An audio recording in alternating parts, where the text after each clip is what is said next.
이진아님 질문하셨네요. 밀도는 어느 정도 안 나오면 밀도 보강을 하시나요? 밀도 보강 마음에 안 드는 부분 있으면 하는 거죠. 뭐 10%까지는 괜찮고 뭐 20%부터는 하고 30%부터는 뭐 하고 뭐 이런 건 정해지진 않습니다. 이제 본인이 딱 볼 때 신경 쓰이는 부위가 좀 있다 이러면은, 그리고 이제 본인이 갖고 있는 어떤 모낭 굵기나 밀도에 비해서 우리가 예측했던 것보다 좀 덜 나온 부분이 좀 있다 이러면은 조금은 보강을 좀 들어가죠. 아니요 좋아요. 솜털이 있으면 나쁠 게 없습니다. 예. 그 솜털이 이제 사실은 뭐 그렇게 오래 못 가는 경우들이 많기 때문에, 그 솜털이 있기 때문에 솜털이 있으니까 좀 덜 심어야지 이러진 않아요 저희가. 왜냐하면은 그 솜털이 미용적으로 많이 길어가지고 어떤 좀 기능을 좀 한다거나 미용적으로 많이 그러지를 않고, 그 다음에 탈모가 조금만 진행되면 다시 빠질 가능성이 높기 때문에 그 부위를 저희가 솜털이 났다고 해서 좀 덜 심거나 그러진 않아요. 옛날에는 그렇게도 심어봤는데 그 부위가 너무 밀도가 낮아 보여서 나중에는 문제가 되더라고요. 그래서 저희는 보통 이제 솜털이 있는 분들은 좋아요. 솜털이 다 빠지진 않거든요. 저희가 수술할 때 솜털 사이사이에 심다 보면은 솜털의 손상이 어느 정도 갈 수가 있어요. 그래서 그 조금 빠져 탈락하는 경우들이 있긴 한데, 그런 걸 감안해가지고 저희가 밀도는 충분히 높게 심어야 되고, 그리고 수술할 때는 이 솜털이 있는 분들은 그 솜털 부위를 좀 밀고 수술하는 게 좀 좋습니다. 솜털이 좀 올라오더라도 견적이 별로 차이가 안 나는 경우가 많아요.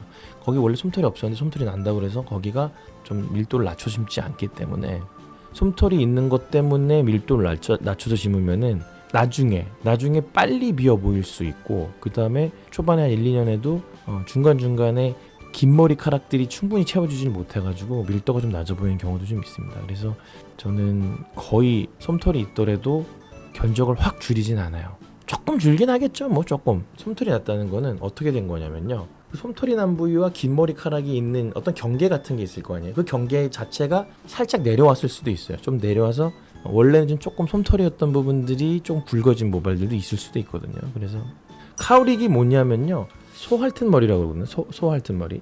머리카락 방향이 앞에 위로 올라가시는 분들이 있어요. 요런 게 카우릭이에요. 보면 머리카락이 위로 올라가거든요. 요렇게. 보통 일반적으로 머리카락이 위로 올라가지 않습니다. 밑으로 내려오는데 마치 소가 핥아가지고 머리가 뒤로 누운 것 같은 모양을 보인다는 거죠. 그래서 카우릭이 있는 분들이 있어요. 그래서 그런 데는 수술을 잘못하면 좀 어색해질 수 있죠. 어색해질 수 있고, 보면은 카우릭이 심한 사람들은 이렇게 여기 앞에 그냥 아예 가마가 이렇게 있는 분들도 있어요. 가마가 완전히 앞에 있는, 이런 사람은 상당히 드뭅니다. 카우릭은 사실 가마의 일종인데, 가마가 센터가 가운데 있는 거예요. 센터가 이마에 있는 거죠. 센터가 이마에 있으니까 위쪽 부분만 남아서 보이는 거예요. 위쪽 부분만 보이니까 소가 혓바닥으로 핥은 것처럼 보이는데, 사실 그게 솜털들이랑 다 보면은 사실 가마예요. 가마가 있는데 이 가마의 센터의 밑에 부분은 별로 이렇게 솜털로밖에 안 남아있어서 안 보이는 거죠. 저희가 수술하고 난 다음에 3주 정도부터 빠지기 시작하거든요. 근데 3주 한 중반 돼도 안 빠지시다가 좀 빠지시는 분들도 있기 때문에 대략 한 4주에서 5주는 지나야 돼요. 4주, 5주 정도는 지나면은 아실 수 있을 거예요. 10% 미만이에요. 제가 볼 때 5%도 안 되는 것 같아요. 근데 암흑기가 없는 분들은 결과가 참 좋아요. 참 좋고, 다들 그 원하시죠. 암흑기 없이 탁 넘어가는 그걸. 복합약을 드시고 계시잖아요. 그 복합약을 드시고 계시면 이 복합약이 프로페시아도 들어가 있고 미녹시딜 들어가 있고 알닥톤 들어가 있고 여러 가지가 들어가 있는데, 이게 분명히 프로페시아만 먹는 것보다는 효과가 좋아요. 그렇기 때문에 만약에 조합약에서 프로페시아로 갈아타면은 이 조합약 때문에 좋았던 부분들이 빠지기 시작합니다. 그 빠지는 게 1년 안에 다 빠지거나 그러진 않아요. 6개월 안에 다 빠지거나 그러지도 않습니다. 2, 3년 동안 천천히 빠지는 것 같아요. 그러니까 6개월 정도 있다가 수술을 하면은 어떻게 되냐면은 막 빠지고 있는 과정에서 수술을 받는 거예요. 그래서 탈모가 안정되어 있지 않은 상태에서 수술하는 그런 상황이 되는 거죠.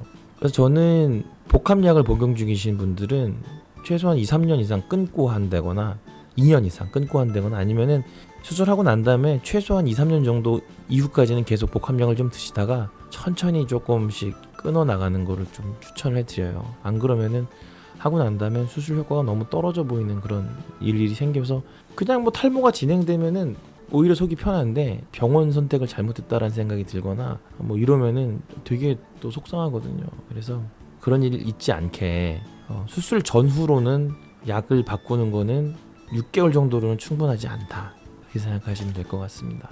그 보통 수술하고 나면은 그 수술 부위가 조금 딱지가 앉았다가 떨어진 그런 자리이기 때문에 약간 두피가 붉게 보이는 경향이 좀 있는데 그 정도의 차이가 있겠죠, 사람들마다.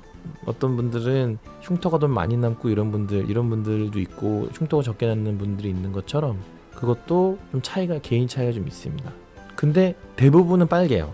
대부분은 빨갛고 대부분은 이쪽 수술 부위가 딱지가 않고 떨어지고 나면 붉은 부위가 3-4개월, 2-3개월 정도 이상은 간다고 보셔야 돼요. 그래서 초반에는 수술하고 머리카락이 나기 전까지는 그쪽 부위를 본인의 머리카락으로 가릴 수 있게 머리를 좀 길러서 오시는 걸 좀 추천해드리고, 만약에 이제 가릴 만한 모발이 뒤쪽에 많지가 않다 이러면은 뭐 가발 같은 걸 좀 생각해 볼 수도 있고, 아니 모자 쓰고 다니시거나 이렇게 하는 거를 생각해 봐야겠죠. 그거를 병원에 오셔서 수술 후에 그쪽 뻘건 부위를 어떻게 커버를 해야 될지 작전을 짜는 것도 저희의 일 중에 하나죠.